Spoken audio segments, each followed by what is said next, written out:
The betrayal at Delta Station. Ambassador Sarah Chen stood at the observation deck of Delta Station, watching the swirling nebula that gave the station its ethereal glow.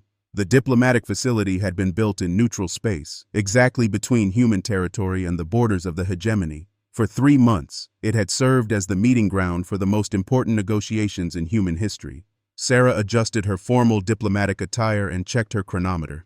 The final session would begin in 20 minutes. Behind her, Captain Marcus Webb reviewed security protocols with his small team of human guards. The hegemony had insisted on minimal security presence, claiming it showed good faith. Sarah had reluctantly agreed, though something in her gut had been bothering her for days. Dr. Elena Vasquez approached with her data pad, her expression troubled. As the team's xenobiologist and cultural expert, Elena had spent years studying the 5 species that made up the hegemony. The Zephyrians with their crystalline exoskeletons, the fluid Morphians, the insectoid Nexari, the energy-based ethereals, and the reptilian Drachmori. Each species brought different strengths to their alliance, but Elena had noticed disturbing patterns in their recent communications. "Ambassador, I've been analyzing their negotiation patterns," Elena said quietly. "Something's changed in the last week. Their demands have become more absolute, less flexible. It's almost like they're not negotiating anymore." Sarah nodded grimly. She had sensed the same shift. The hegemony had originally approached humanity with an offer of protection and membership in their alliance. Humanity would join as a junior partner, giving up some independence in exchange for advanced technology and protection from hostile forces. The terms had seemed reasonable at first, but each session had revealed more restrictions, more limitations on human freedom. Commander James Park, their military advisor, joined the group. His weathered face showed the strain of the negotiations. As a veteran of humanity's expansion into space, James had seen firsthand what happened when stronger civilizations encountered weaker ones. The pattern was usually the same. Protection became control, partnership became subjugation. "The hegemony fleet has been building up in the system," James reported. "They claim it's standard security, but we're looking at over 200 ships. That's not a security detail, that's an invasion force." Sarah felt her blood run cold. In 3 days of negotiations, the hegemony representatives had become increasingly demanding. They wanted humanity to dismantle their military, surrender control of their colonies, and accept hegemony governors on all human worlds. When Sarah had pushed back, explaining that humanity valued its independence, the alien negotiators had exchanged glances that she hadn't understood at the time. The communication panel chimed, indicating it was time for the final session. Sarah led her team into the main conference chamber, a vast circular room with a domed ceiling that displayed the stars beyond. The hegemony delegation was already waiting, their 5 representatives standing behind their respective podiums. High Coordinator Zixthara of the Zephyrians spoke first, her crystalline voice resonating through the chamber's translation system. "Ambassador Chen, we trust you have considered our final offer carefully. The hegemony's protection is not something we extend lightly." Sarah took her position at the human podium, her team flanking her. She had prepared for this moment, knowing that her words would determine humanity's future. "High Coordinator, we appreciate the hegemony's offer, but we cannot accept terms that would effectively end human independence. We propose a mutual cooperation agreement instead, maintaining sovereignty while working together on common goals." The response was immediate and chilling. The 5 hegemony representatives exchanged rapid communications in their native languages, their universal translators deliberately shut off. Sarah recognized the signs of a pre-planned response.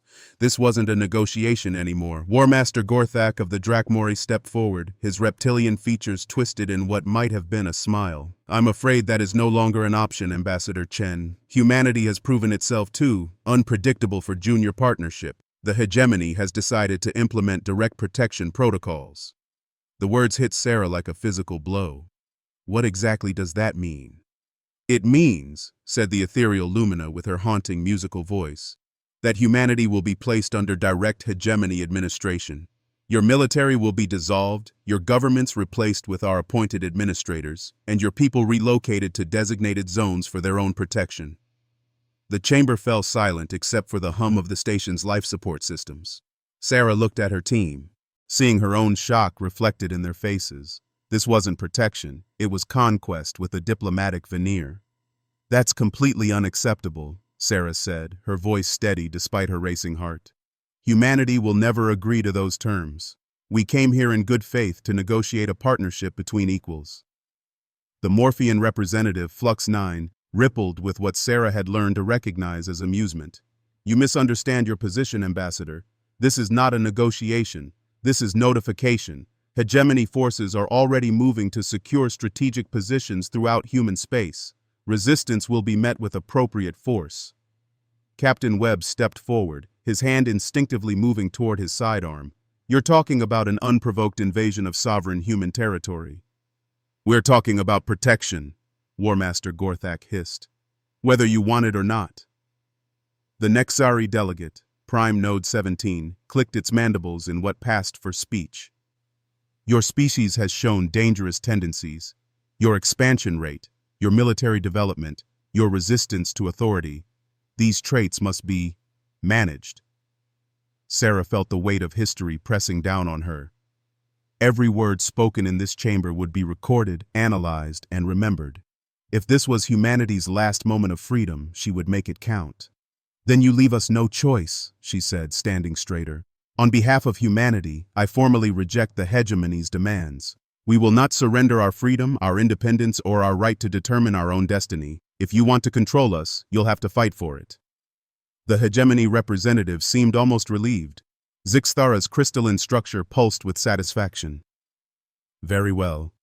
The hegemony regrets humanity's intransigence. All human personnel on this station are now considered hostile combatants. The attack came without warning. Energy weapons materialized from hidden positions throughout the chamber, their beams cutting through the air where Sarah and her team stood.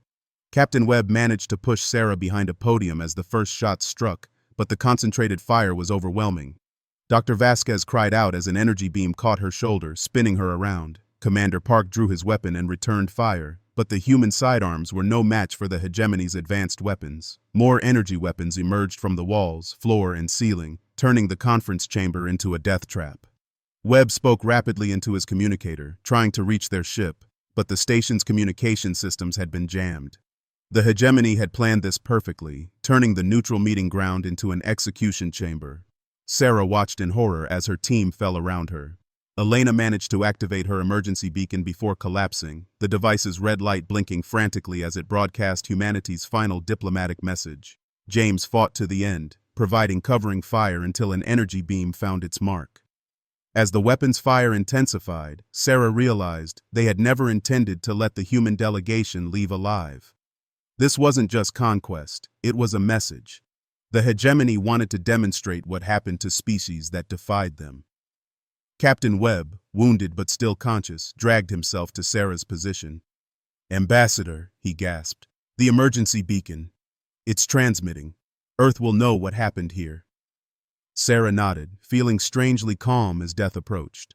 She thought of her homeworld, of the billions of humans who were about to face an invasion they never saw coming. But she also thought of humanity's history, of every time their species had faced extinction and somehow survived. Marcus, she whispered, tell me the beacon will reach Earth before they can stop it. Webb managed a pained smile. Already gone, ma'am. Quantum transmission, impossible to intercept. Earth will know the truth. The final energy salvo struck moments later, ending the lives of humanity's diplomatic mission. The hegemony representatives stood among the smoking ruins of what had been a peace conference, their satisfaction evident despite their alien features. High Coordinator Zixthara activated the station's communication array, broadcasting to both hegemony and human territories. Her message was carefully crafted, claiming that human terrorists had attacked the peace negotiations, forcing hegemony security to respond. The tragic deaths of the human delegation were, of course, regrettable, but the hegemony would honor their memory by ensuring that humanity received the protection they so desperately needed. Within hours, hegemony fleets began moving toward human colonies, their mission clear: occupy, control, and pacify. They expected the same pattern they had seen with dozens of other species, initial resistance followed by grudging acceptance of hegemony rule. But as Sarah's emergency beacon reached Earth, carrying the final transmissions of the murdered diplomatic team, something unprecedented began to happen. For the first time in their expansion across the galaxy, the hegemony had encountered a species that would not be intimidated, would not be bought, and would not surrender. The message that reached Earth was brief but clear. We came in peace. They chose war. Remember us. Make them pay. President Maria Santos stood in the emergency session of the Global Defense Council, reading the final transmission from Delta Station for the 5th time. Around the table sat the leaders of every major nation on Earth, their faces reflecting the same mixture of grief and rage that she felt. The recording from Dr. Vasquez's emergency beacon had captured the entire massacre, including the hegemony's admission that this had been planned from the beginning. There would be no diplomatic solution, no peaceful resolution. The aliens had made their choice. Santos looked up at the assembled leaders, her voice steady despite the magnitude of what she was about to propose. Ladies and gentlemen, we have 36 hours before the first hegemony fleets reach our outer colonies. They expect us to surrender after seeing what happened to our diplomats. They expect us to beg for mercy. She paused, thinking of Sarah Chen and her team, of their courage in the face of certain death. They have no idea what they've just awakened. The silent war begins. President Maria Santos stood before the emergency joint session of the Global Parliament, her face grim as she addressed the assembled representatives of humanity. The vast chamber, usually filled with political debate, had fallen silent as the reality of their situation sank in. Beyond Earth's atmosphere, long-range sensors detected the approaching hegemony fleets, their ships moving with the confidence of predators approaching helpless prey. My fellow humans, Santos began, her voice carrying across the chamber and to billions watching around the world. 36 hours ago, our diplomatic mission to Delta Station was murdered in cold blood. Ambassador Chen and her team went in peace, seeking cooperation and mutual respect. They were killed for refusing to surrender our freedom. The holographic display behind her showed the tactical situation. Red markers indicated hegemony forces approaching from multiple vectors, their numbers overwhelming. Blue markers showed human colonies, military installations, and defensive positions, all vastly outnumbered. The hegemony expects us to surrender, Santos continued. They believe that showing us their overwhelming force will break our will to resist. They think that because other species have submitted to their rule, humanity will do the same. General Rebecca Torres, commander of Earth's Space Defense Force, stood at attention beside the podium. Her weathered face showed the strain of the past day's frantic preparations. Behind her, Admiral Chen, no relation to the murdered ambassador, waited with grim patience. The human military had been preparing for this possibility since first contact with the hegemony, but nobody had expected the situation to escalate so quickly. They are wrong, Santos declared, her voice rising. Humanity has faced extinction before. We have stood against impossible odds and survived. We have turned disasters into victories and defeats into foundations for future triumphs. The hegemony has made a fundamental error. They think strength comes from technology and numbers. They don't understand that true strength comes from the refusal to bow, no matter the cost. In the secure bunkers beneath Geneva, Dr. Alex Petrov and his team of cyber warfare specialists worked frantically at their quantum computers. The 40-year-old computer scientist had spent his career developing humanity's most advanced information warfare capabilities. Now, as hegemony ships approached human space, he was putting those capabilities to their ultimate test. Status report, he called out to his team of 20 specialists, each one a master of their particular field of digital warfare. We've successfully infiltrated 17% of their communication networks, reported Lisa Kim, his deputy for network penetration. Their security is advanced but follows predictable patterns. They're used to dealing with primitive species who can't challenge their systems. Petrov nodded grimly. The hegemony's greatest weakness was their arrogance. They had been the dominant force in this region of the galaxy for so long that they had grown complacent. Their computer systems, while technologically superior, were designed to resist attacks from species far less sophisticated than humanity. Begin implementation of Chaos Protocol, Petrov ordered.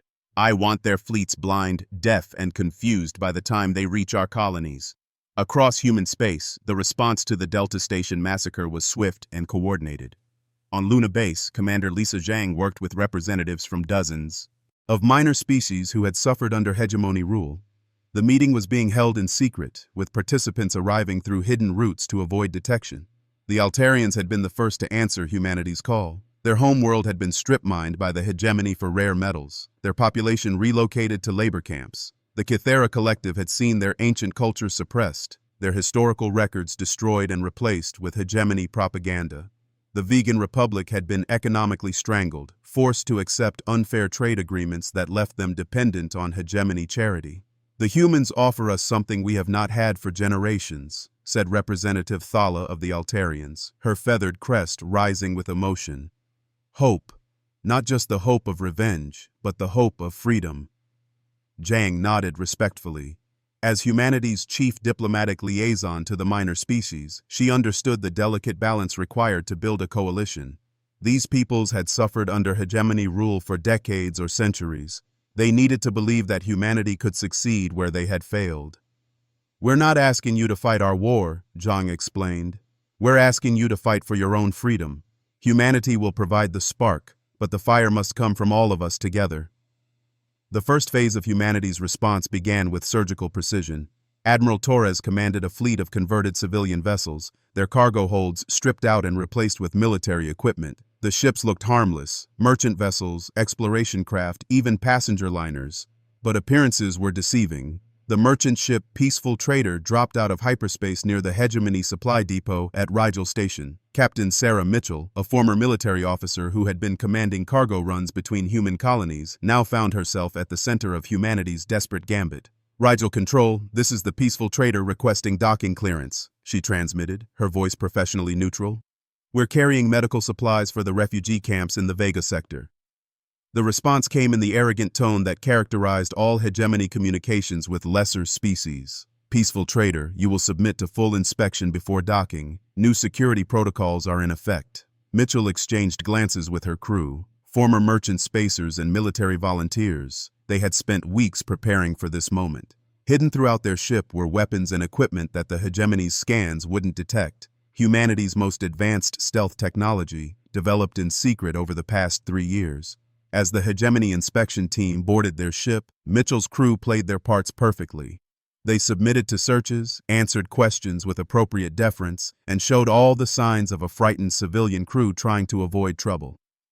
The hegemony officers, convinced of their own superiority, conducted a routine inspection. They never found the quantum torpedoes hidden in the ship's modified cargo pods, or the stealth marines waiting in shielded compartments throughout the vessel. When the inspection was complete and the Peaceful Trader was cleared to dock, Mitchell's team went to work. The assault on Rigel Station took 17 minutes. The human stealth forces moved through the facility like ghosts, their advanced suits rendering them nearly invisible to hegemony sensors. They struck with surgical precision, targeting communication arrays, weapons systems, and supply depots. By the time the station's defenders realized they were under attack, it was too late. Mitchell's ship departed Rigel Station as it burned behind them, its supplies destroyed and its communication capabilities severed. More importantly, the station's computer cores had been compromised, infected with Dr. Petrov's most sophisticated viruses. Within hours, those viruses would spread through the hegemony's computer networks, causing system failures and data corruption throughout their military infrastructure. Similar attacks occurred simultaneously across a dozen star systems. Human merchant vessels, exploration ships, and refugee transports struck at hegemony facilities with coordinated precision. Each attack looked like isolated terrorism to local commanders, but the cumulative effect was devastating. The economic warfare began next. Humanity had spent decades building trade relationships throughout the galaxy, and now those relationships became weapons. Human corporations, working in secret coordination with Earth's government, began systematically disrupting hegemony supply chains. On the trading world of Nexus Prime, human businessman Robert Chen, another member of the extended Chen family that had given so much to the diplomatic service, activated a network of contacts he had built over 15 years of interstellar commerce. Within hours, shipping contracts were canceled, supply agreements were terminated, and cargo routes were redirected. The hegemony's economy, built on the tribute and labor of subjected species, began to show the first signs of strain. The psychological warfare campaign launched simultaneously. Dr. Elena Martinez, a specialist in xenopsychology, had spent years studying the mindset of the hegemony species. She understood their greatest fear, that the species they ruled might unite against them. The key, she explained to President Santos during a secure briefing, is to make every hegemony citizen question whether their government is telling them the truth. They've been fed propaganda about human aggression and the need for protective occupation of human space. We need to show them what really happened at Delta Station. The recordings from Dr. Vasquez's emergency beacon were broadcast across the galaxy using hidden transmitters and hacked communication networks. The images of the murdered human diplomatic team, the audio of the hegemony representatives admitting their planned conquest, and the evidence of decades of oppression began to spread like wildfire. For the first time, citizens of hegemony worlds saw the truth about their government's actions. On Zephyr Prime, crystalline protesters gathered in the streets, demanding explanations for the unprovoked attack on human diplomats. On Morphea, the fluid inhabitants began questioning their leaders' claims about human aggression. Even on Drakmor, the most militaristic of the hegemony worlds, some citizens began to express doubts about the war. But it was in space that humanity's true strategy revealed itself. The hegemony fleets approaching human colonies found themselves facing an enemy unlike any they had encountered. Human ships didn't engage in traditional fleet battles. They struck from hiding, used civilian ships as weapons platforms, and disappeared before the enemy could respond. Admiral Torres watched from her command ship as the hegemony fleet approached the mining colony of New Pittsburgh. The alien ships moved in perfect formation, their weapons charging for what they expected to be a quick bombardment. They had no idea that the abandoned mining equipment scattered throughout the asteroid field was actually a network of remote-controlled weapon platforms. "Activate Ghost Protocol," Torres ordered. The asteroid field erupted in coordinated fire. Mining lasers modified to military specifications lanced out from hidden positions. Cargo haulers, their holds packed with explosives, accelerated toward hegemony vessels on suicide runs. The abandoned space stations suddenly came alive with missile batteries and particle beam weapons. The hegemony fleet found itself fighting an enemy that was everywhere and nowhere. Every piece of debris could be a weapon, every abandoned facility could be a trap. Their advanced sensors, designed to track conventional warships, were useless against humanity's unconventional tactics. As the weeks passed, the pattern repeated across human space. The hegemony's technological superiority meant nothing when they couldn't find their enemies. Their overwhelming numbers were irrelevant when every battle was an ambush. Their careful strategies were useless when the enemy refused to fight according to established rules. But perhaps the most devastating blow came from an unexpected source. On the neutral trading world of Haven Station, Commander Zhang's coalition of minor species held its first open meeting. Representatives from 47 different worlds stood together, united by their shared oppression under hegemony rule. "For too long, we have accepted that the strong must rule the weak," declared Speaker Valdris of the Centauri Assembly. "The humans have shown us that strength is not measured in weapons or ships, but in the courage to stand up for what is right." The images of that meeting, broadcast across the galaxy, sent shockwaves through hegemony space. For the first time in their history, the subject species were openly defying their masters. Strikes began on industrial worlds. Cargo shipments were sabotaged. Government facilities were attacked by local insurgents who had learned human guerrilla tactics through hidden communication networks. On Earth, President Santos stood once again before the global parliament, but now her audience included billions of beings across the galaxy. The quantum communication networks, compromised by Dr. Petrov's viruses, carried her words to every corner of hegemony space. "We did not seek this war," she said, her image appearing on screens from Terra to the edge of the galactic rim. "We offered friendship, cooperation, and mutual respect. The hegemony chose conquest instead. They chose to murder our diplomats rather than accept our independence." Behind her, the tactical display showed the changing situation across the galaxy. Red markers representing hegemony forces were scattered and isolated. Blue markers representing human and allied forces seemed to be everywhere at once. But most significantly, yellow markers representing rebellious populations covered dozens of hegemony worlds. Today, the age of hegemony dominance ends, not because humanity has conquered them, but because free beings everywhere have chosen to stand up for their right to exist. The galaxy belongs to all of us, not to those who would make themselves our masters. The hegemony's response was swift and brutal. Unable to find the human fleets, they began targeting civilian populations on worlds that had declared their independence. The bombardment of New Altair, the first liberated world, killed 3 million beings in a single day. The message was clear: surrender or watch entire civilizations burn. But if the hegemony leaders expected this brutality to break the rebellion, they had misjudged their enemies. Instead of surrender, the response was rage. Every species that had suffered under hegemony rule saw the images from New Altair and understood that there could be no compromise, no negotiated peace. This was a war for survival, and only one side could emerge victorious. The Minor Species Coalition announced its formal declaration of war against the hegemony, with humanity as the first among equals in a new galactic liberation alliance. Admiral Torres found herself commanding not just human ships but vessels from dozens of species, all united in their determination to end hegemony rule forever. Dr. Petrov's cyber warfare reached a new level of sophistication as his viruses spread throughout hegemony networks. Military communications failed at critical moments. Navigation systems sent fleets to wrong coordinates. Even life support systems on hegemony ships began experiencing mysterious failures. But the hegemony was far from defeated. Their core worlds remained secure, their most advanced fleets were still intact, and their leaders were preparing for one final decisive stroke.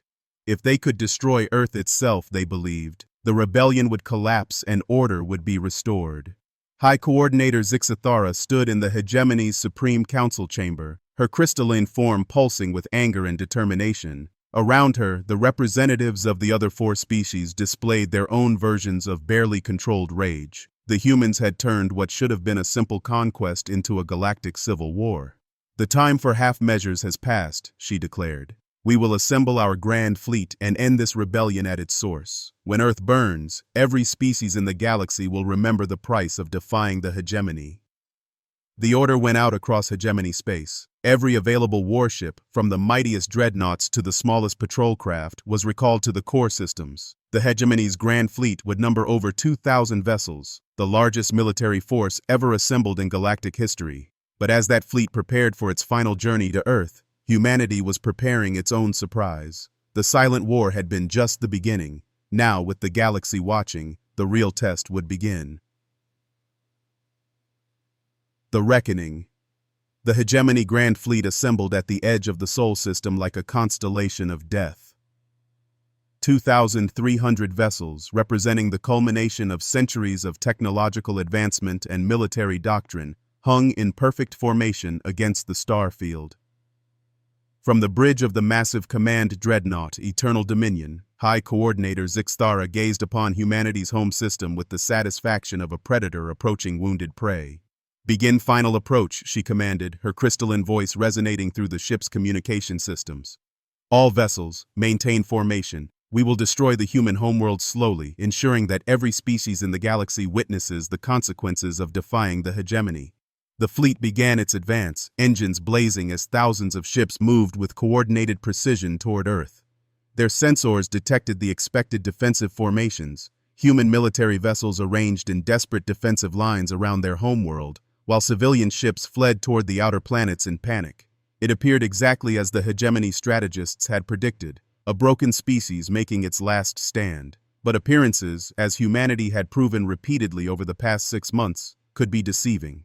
On Earth, President Maria Santos stood in the Global Defense Command Center, watching the tactical displays with grim determination.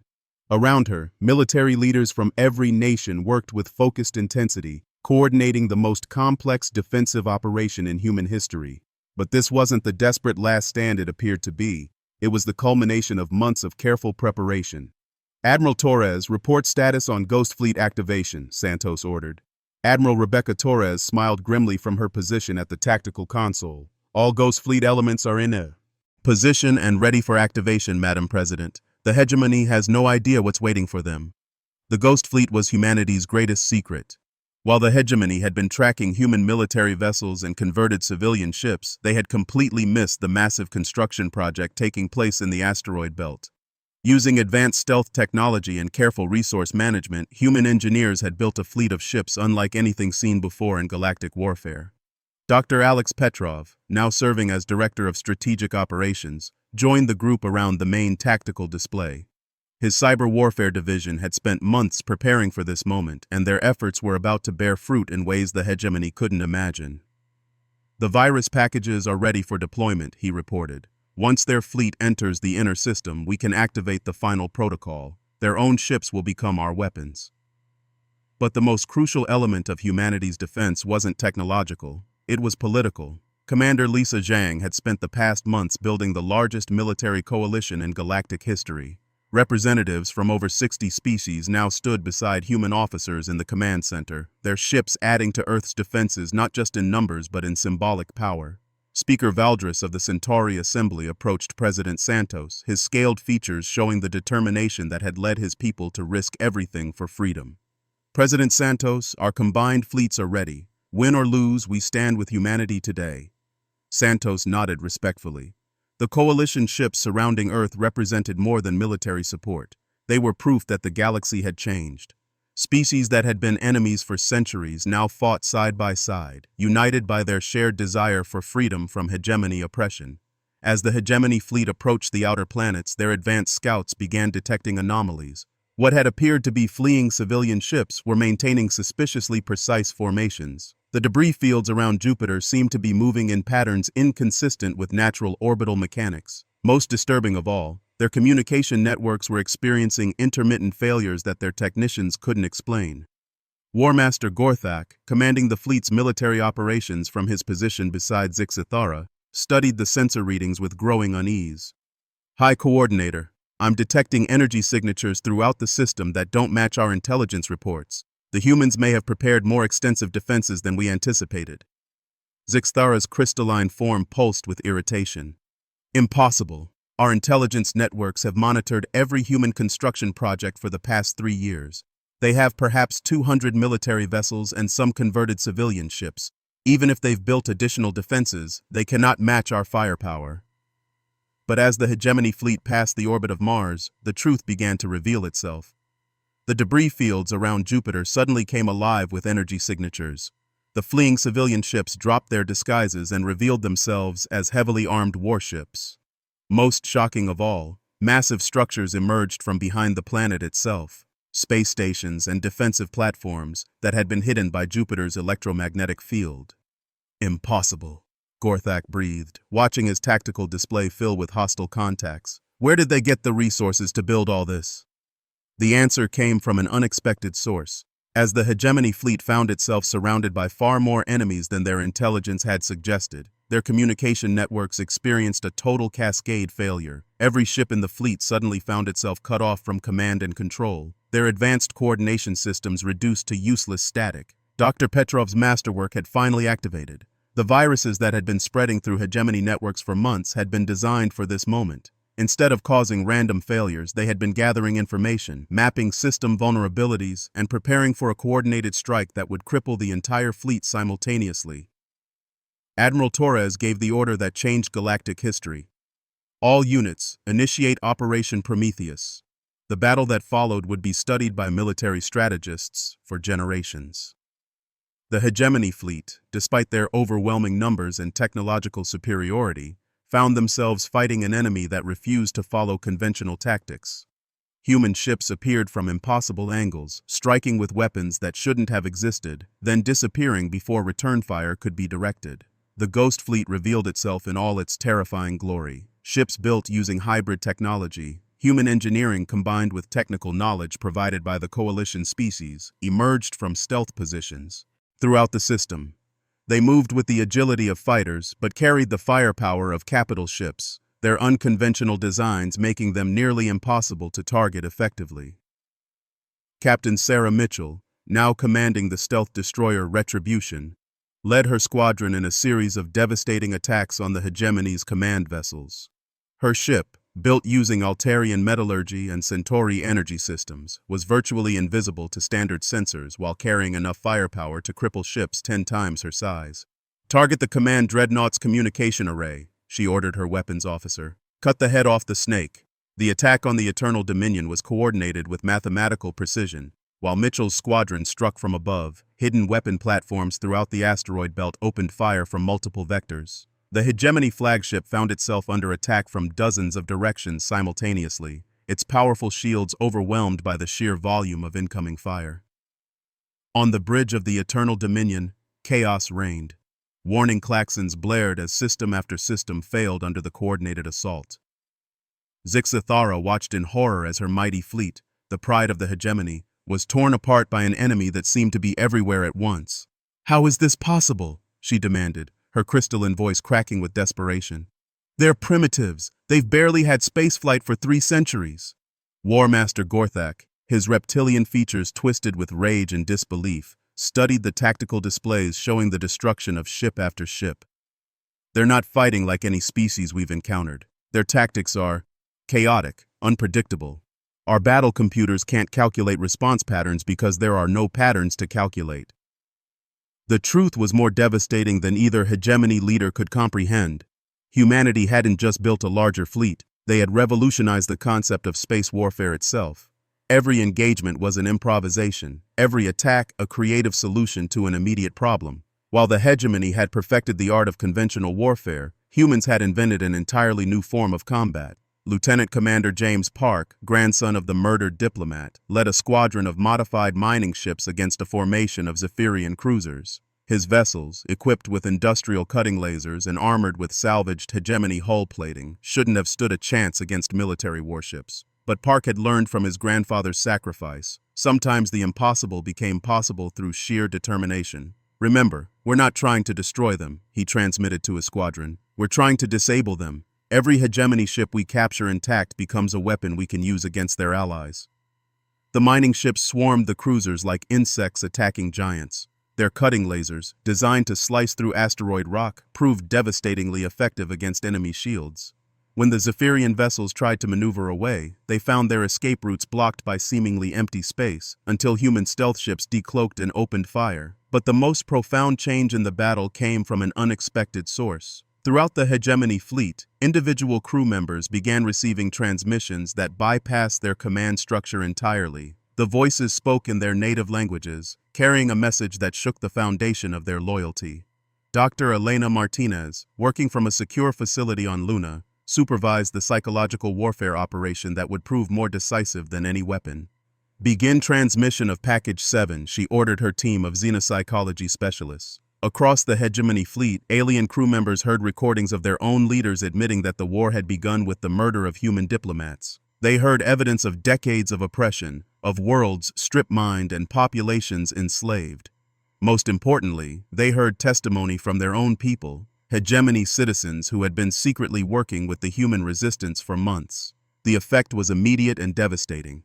On ship after ship, crew members began questioning their orders. Some refused to fire on the human defenders. Others actively sabotaged their own weapon systems. A few ships even broke formation entirely, their crews declaring neutrality in a conflict they no longer understood. Zix Thara watched her fleet dissolve around her, not just from enemy fire, but from internal collapse. "This is impossible," she repeated, her crystalline form beginning to show stress fractures. "No species has ever united against us like this. No species has ever fought with such creativity." The word carried more weight than she realized. Creativity was exactly what humanity had brought to galactic warfare. While other species had learned to fight according to established doctrines, humans approached each battle as a unique problem requiring a unique solution. They used garbage scows as missile platforms, converted their own dead ships into automated weapons, and turned the enemy's strength against them with ruthless efficiency. Admiral Torres, commanding the defense from her flagship Indomitable, coordinated the final phase of the battle with the precision of a conductor leading an orchestra. "All Ghost Fleet units, begin convergence pattern Alpha. Coalition forces, prepare for synchronized strike on remaining command vessels." The climax of the battle came when the massive Drakmori battleship, World Ender, attempted to break through Earth's final defensive line. The ship was a mobile fortress, armed with weapons capable of cracking planets and shielded by technology that had protected hegemony vessels for centuries. It should have been unstoppable. Instead, it became the stage for humanity's greatest triumph. Captain Elena Vasquez, daughter of the murdered xenobiologist, commanded a small fleet of ships that seemed utterly outmatched. Her vessels were converted civilian craft, armed with weapons built from salvaged parts and operated by crews who had never seen military service. "This is for my mother," she transmitted on an open channel as her ships charged directly at the massive battleship. "This is for Ambassador Chen and Commander Park. This is for every being who died because they refused to bow." The attack that followed defied every principle of conventional tactics. Vasquez's ships didn't try to outfight the World Ender, they tried to outthink it. They used the battleship's own weapons against it, reflecting energy beams back at their source using improvised mirror arrays. They turned civilian cargo pods into kinetic weapons, accelerating them to significant fractions of light speed before impact. Most devastatingly, they used the hegemony's own doctrine against them. The World Ender's crew, trained to fight according to established patterns, couldn't adapt quickly enough to human creativity. When Vasquez's ships began using their own damaged vessels as weapons, ramming critical systems and detonating their remaining ammunition inside the enemy hull, the massive battleship's defenses simply couldn't cope. The destruction of the World Ender marked the turning point of the battle.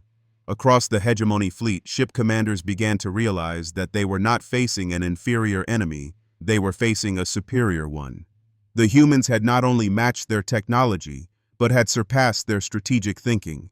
But the most significant moment came when High Coordinator Zixithara received a transmission from an unexpected source.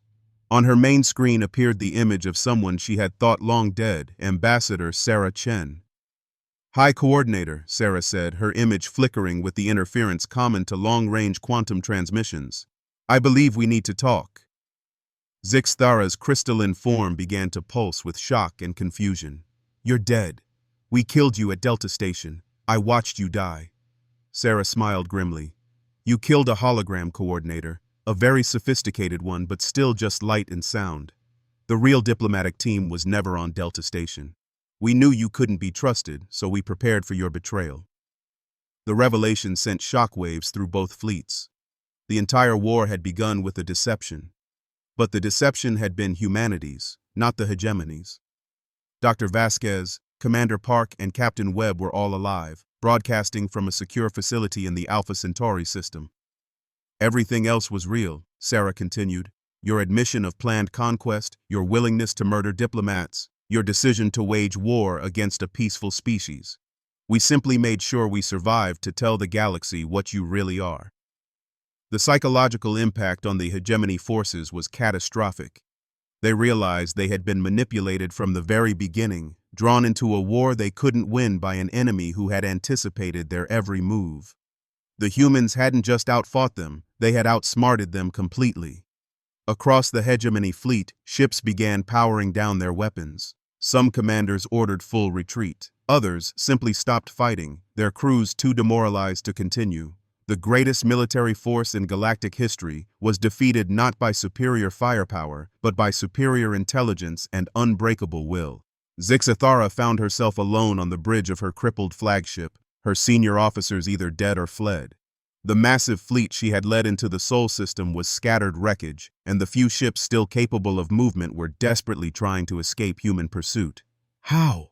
she whispered, speaking to the empty bridge. "How did primitives defeat the greatest civilization in the galaxy?" The answer came from President Santos, whose image appeared on Zixithara's personal communication screen. "Because we're not primitives, Coordinator. We never were. You made the mistake of confusing age with wisdom, technology with intelligence. You ruled through fear and called it strength. When you met a species that refused to be afraid, you had no idea how to respond." The formal surrender came 6 hours later. The remaining hegemony forces, cut off from their home worlds and surrounded by an increasingly hostile galaxy, had no choice but to accept human terms. But the surrender was not just military, it was political. Across hegemony space, subject species rose in open rebellion. The coalition that humanity had built became the foundation for a new galactic government based on equality and cooperation rather than domination and fear. The Galactic Liberation Alliance formally dissolved the hegemony and established the Confederation of Free Worlds, with Earth serving as the first capital among equals. The war crimes trials that followed were broadcast throughout the galaxy. Zixithara and her fellow hegemony leaders faced justice not just for their recent crimes but for centuries of oppression. The evidence presented by human prosecutors, supported by testimony from dozens of species, painted a picture of systematic brutality that shocked even the hegemony's former supporters.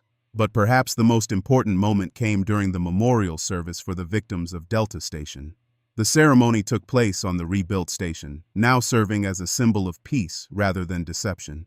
Representatives from every member world of the new Confederation attended, honoring not just the human diplomats who had died, but all the victims of hegemony oppression throughout history.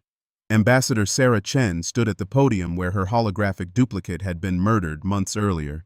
Behind her, the names of billions of victims covered the memorial wall, beings from hundreds of species who had suffered under hegemony rule. They called us primitives, she said, her voice carrying to every world in the Confederation. They thought that because we were young, we were weak. They believed that because we had less advanced technology, we had less advanced minds. They were wrong on every count.